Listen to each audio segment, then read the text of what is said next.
नमस्कार। TV 30 India में दर्शकों का स्वागत है। आज हमारे साथ देवोत्थान के मौके पर आचार्य खगेन शास्त्री से जानेंगे देवोत्थान का महत्व और क्यों मनाया जाता है हिंदू धर्म में। शास्त्री जी। सभी भक्तों को जय श्री राधे। जैसा कि हम सभी लोग जानते हैं, आज एकादशी का पर्व है। इसको देवोत्थान एकादशी बोलते हैं। सबसे महत्व एकादशी मानी जाती है। शास्त्रों के मत के अनुसार हमारे यहाँ जितने भी पर्व होते हैं, जितने भी कार्यक्रम होते हैं, कोई भी व्यर्थ नहीं है, सबका महत्व है। परमात्मा ने सृष्टि की जब रचना की तो उन्होंने सारी चीज़ें बराबर बनाई जी। 12 घंटे का दिन बनाया तो 12 घंटे की रात बनाई। 6 महीने सूर्य उत्तरायण रहते तो 6 महीने दक्षिणायन रहते हैं। भगवान ने तुलसी बनाया तो तम्बाकू भी बनाया, मदरा भी बनाई तो दूध भी बनाया जी। मनुष्य को स्वतंत्र छोड़ दिया, वो अपना कार्य कर सकता है। हमको क्या इस्तेमाल करना, क्या नहीं करना, ये बुद्धि विवेक पर निर्भर है। इसी प्रकार से परमात्मा 6 महीने जब जागृत अवस्था में होते हैं तब हमारे मांगलिक कार्य शुरू होते हैं। और आषाढ़ मास की शुक्ल पक्ष की एकादशी को देवसेनी एकादशी बोलते हैं। भगवान 4 महीने शयन करते हैं। जब भगवान शयन मुद्रा में चले जाते हैं तो आषाढ़ मास की पूर्णमासी को हम गुरु पूजन के नाम से जानते हैं, व्यास पूजन बोलते हैं। यानी कि देवता विश्राम अवस्था में चले गए तो हमको गुरु की शरण में जाके मार्गदर्शन पर चलना चाहिए। उसके बाद में भगवान शंकर जी की आराधना करते हैं, श्रावण मास में करते हैं जी। उसके बाद में श्रावण मास के बाद में भाद्रपद मास आता है, भगवान कृष्ण की आराधना करते हैं। आश्विन मास आ जाता है तो पितरों की आराधना करते हैं। उसके बाद में फिर कार्तिक मास आ जाता है। कार्तिक मास में हम दीपावली भी मना के चुके हैं।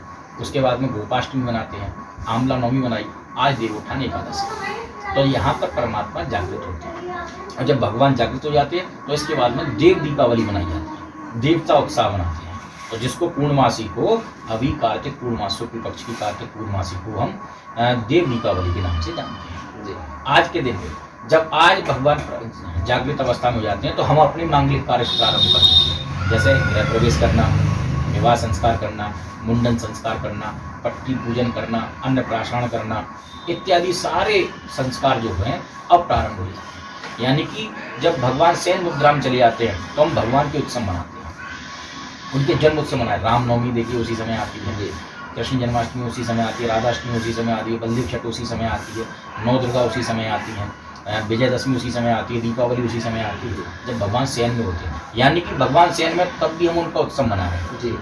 और भगवान जब जागृत हो गए तो हम अपना उत्सव मना रहे हैं। ये हमारा उत्सव है, क्योंकि जो दोनों चीज़ अगर कंबाइंड होती तब हमारे शास्त्रों में एकदम हर चीज कोई भी व्यर्थ नहीं है। सृष्टि की जब परमात्मा ने रचना की कोई भी चीज व्यर्थ नहीं है। पशु पक्षी जीव जंतु पहाड़ नदियाँ वनस्पति सब ये हमारे हैं, ये सब वनस्पति। लेकिन हम इनसे खिलवाड़ करते हैं, हम अपने शास्त्रों का ज्ञान नहीं होता तो उसके अभाव में कार्य होता है।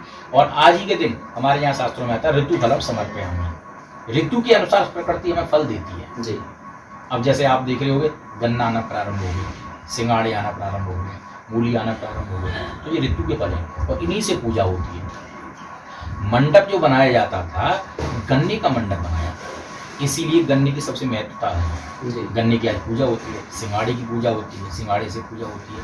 और भगवान जब अपने घर में प्रवेश करते हैं तो उनके पद चिन्ह बनाए जाते हैं। गेरू से पद चिन्ह बनाए जाते हैं, खड़िया से पद चिन्ह बनाए जाते हैं, उनकी पूजा होती है। तो उनके मंडप बनाया जाता है, गन्ने से मंडप बनाया जाता है, उनकी पूजा होती है, दीपक जलाए जाते हैं, घी के दीपक जलाए जाते हैं, इस प्रकार से पूजा होती है जी। और आज ही के दिन तुलसी विवाह भी होता है, जिसको हम तुलसी विवाह एकादशी के नाम से भी जानते हैं।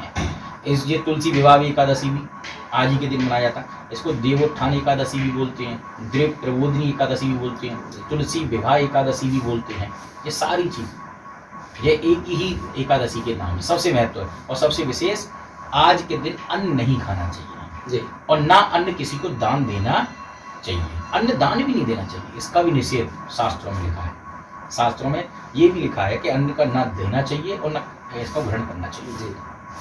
तो इसके बाद में हमारे उत्सव प्रारंभ हो जाते हैं और शुक्र देवता और बृहस्पति देवता की कृपा से उत्सव प्रारंभ होते हैं, क्योंकि सुख संपत्ति के दाता भगवान शुक्र।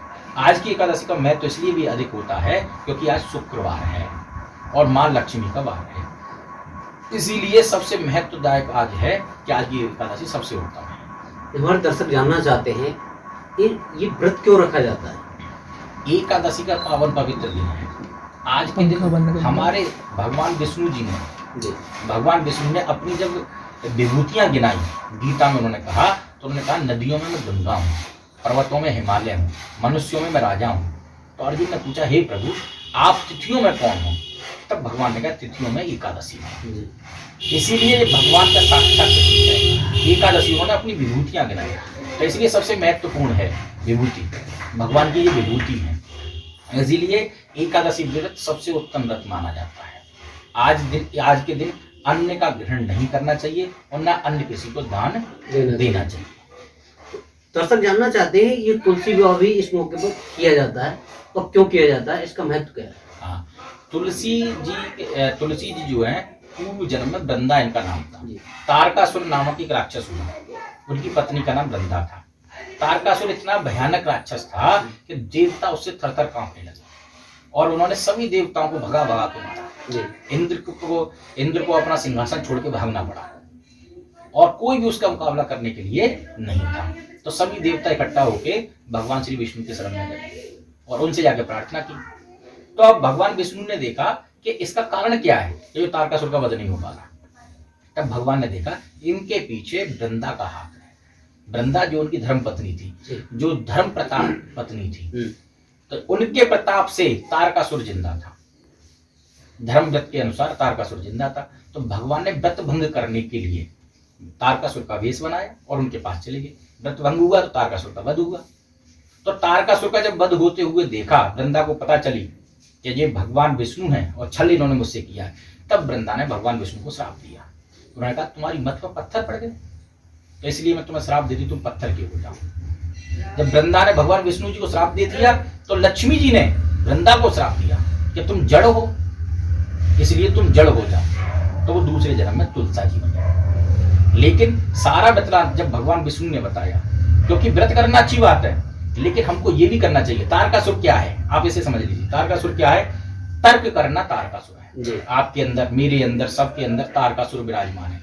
हम तर्क करते हैं अपने धर्मों पे, अपने शास्त्रों पे, अपने ग्रंथों पे, अपने गुरुओं पे जो तर्क निकालते हैं, यही तारकासुर है। इसका वध कैसे हो सकता है? भगवान विष्णु की आराधना से ही, बुद्धि से ही इसका वध हो सकता है। तो भगवान विष्णु ने कहा कि तू जिसके लिए व्रत कर रही है, कम से कम ये तो सोच वो क्या कर रहा है। तू उसके लिए पवित्र व्रत रख रही है, देवताओं से वरदान प्राप्त कर रही है, और वो देवता को ही मार रहा है, गलत कार्य कर रहा है। यानी कि आप एक तरफ तो अच्छा कार्य कर रहे हैं और दूसरी तरफ आपकी पति। तो इसीलिए भगवान ने जब समय आया तो उनकी समझ में आया। तब उन्होंने कहा कि अब मुझे जो मुझे श्राप मिला, इससे मुक्ति कैसे मिलेगी। तब भगवान ने कहा कि कलयुग में जो भी व्यक्ति तुलसी शालिग्राम जी का विवाह करेगा तो उसको पुण्य फल की प्राप्ति मिलेगी। तो आज ही के दिन तुलसी और शालिग्राम जी का विवाह संस्कार होता है। अंत में शास्त्री जी एक मंत्र जो हमारे दर्शकों को सीधा उसका लाभ मिले, ऐसा मंत्र का एक सुझाव दीजिए। हाँ, आज के दिन सबसे उत्तम है कि जो भी व्यक्ति जिसकी कन्या का विवाह संस्कार ना हो रहा हो, बाधा आ रही हो, वो तुलसा जी का विवाह संस्कार करा सकता है। जिसके संतान उत्पन्न ना हो रही हो तो वो भी इस व्रत को कर सकता है। और ओम नमो भगवते वासुदेवाय सबसे उत्तम जाप है। मैं TV30 इंडिया की तरफ से आप सभी दर्शकों को और भैया देव आपको भी बहुत बहुत शुभकामनाएं देता हूं, क्योंकि आप ऐसे कार्य कराते रहें और भगवान से मैं सबके मंगल की कामना करता हूं। जय श्री राधे, जय श्री राम। धन्यवाद शास्त्री जी, जो देवोत्थान के मौके पर बता रहे थे, हमें बारीकी से दर्शकों को समझा रहे थे। शास्त्री से देवप्रकाश TV13 न्यूज। आप देख रहे हैं TV30 इंडिया, उत्तर प्रदेश, उत्तराखंड।